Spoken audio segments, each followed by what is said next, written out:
Hello friends, let's discuss about the Companies Act 2013. तो companies act का formation कैसे हुआ? Entry number 43 and 44 of Constitution of India grants power to Parliament to make laws in the matters of the incorporations and regulations and writing up of trading corporations. तो companies act का formation इस तरीके से हुआ कि हमारे constitution ने power दी parliament को लॉ बनाने के लिए on the matters of regulations, winding ups and trading corporations. ये कंटेन करता है टोटल 470 सेक्शंस को, जो डिवाइड किया गया है 29 चैप्टर्स में एंड 7 शेड्यूल्स। आप समझते हैं कंपनीज एक्ट के हिस्टोरिकल बैकग्राउंड के बारे में।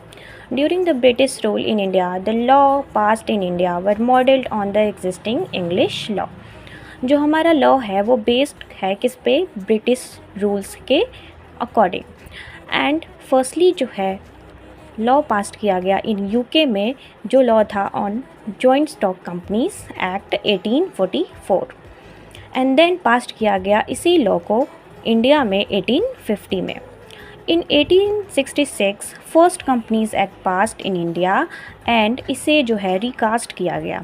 तो फर्स्टली जो है कंपनीज एक्ट हमारे यहाँ पास हुआ था 1866 में एंड इसे जो है रिकास्ट किया गया 1882, 1913 एंड 1956।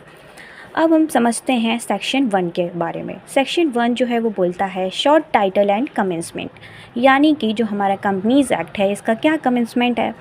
तो जो ये एक्ट है वो एप्लीकेबल होता है टू होल कंपनीज पर जो इनकॉर्पोरेटेड हैं अंडर द कंपनीज एक्ट।